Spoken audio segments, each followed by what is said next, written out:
Hey everyone, and welcome to Tom Drinks. I'm your host, Tom Seymour.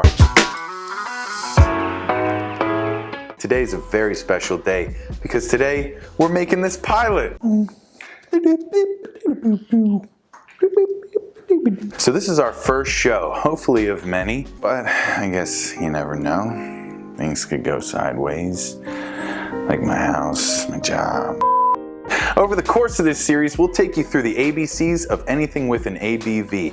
All types of beer, wine, liquor, you name it, I'm gonna try it and tell you whether or not it's good. No, Craig will not be tasting hand sanitizers again. Also, we'll do fun things like interview some industry leaders, brewery owners, winemakers, master distillers, sometimes even some regular people to act almost as a control group or everyday average consumer palate. Now you're probably asking, who the f is Tom? Why is young Santa Claus trying to tell me what to drink?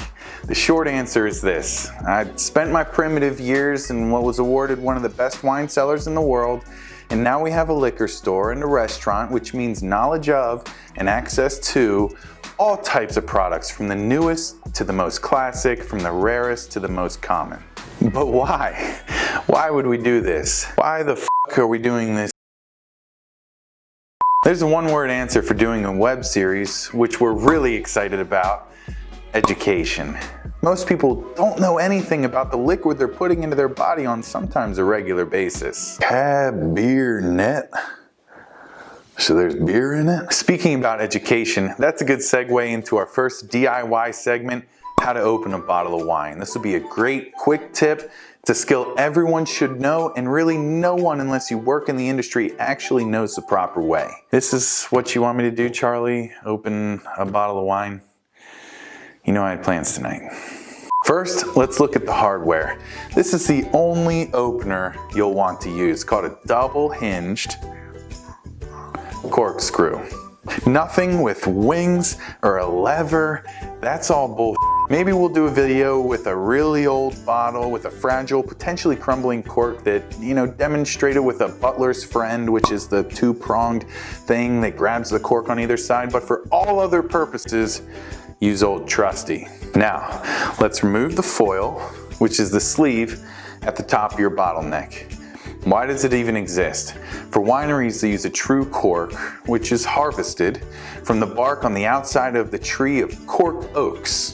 Mostly in Western Europe, doesn't hurt the tree, grows back after about 9 years to be reharvested. Actually, we spent a month in Portugal for my cousin's wedding. He and his wife are winemakers. We'll have to have them on the show. All the trees along the highways were just stripped of the bark from the ground all the way up to the base of the branches. It was very unusual to see the naked trees, but it was pretty cool. Now I digress. The foil is to protect this natural cork from potential rodents, insects during storage. Up until the early 90s, the sleeve was actually made from lead. If you have some really old wine, that lead can eventually seep through the cork. The toxins can rest on the lip as you pour, and you might want to watch out. Start by cutting a circle underneath the second ridge. We're not playing just the tip. Down underneath, you can actually hold the bottle in place, full control, and then you just spin it. Once you've done that, simply peel the foil back. Just peel it on back. Comes off in a nice little thimble. Very clean. Put your knife away. Now we'll be using what's called the worm.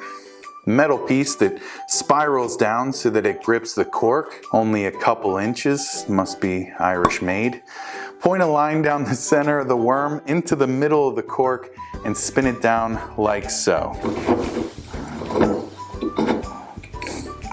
Use the small hinge. One pull. Keep your hand there, use the big hinge. And then for the last bit, grip it with your hand and do a slight little pull up. Thank you all for watching Tom Drinks. I hope you learned something today. If you have any additional questions, please go to Google. We'll see you next time. Waiting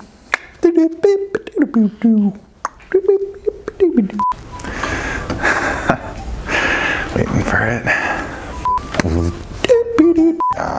The wife, the kids.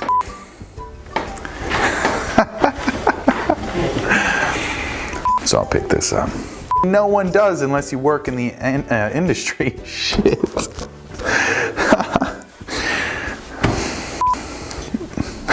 Oh, dude, we gotta redo that. It goes straight into the "this is what you want me to do," Charlie. Oh my gosh, some of this is so silly.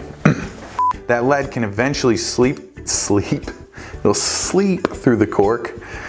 If you have any additional questions, peace.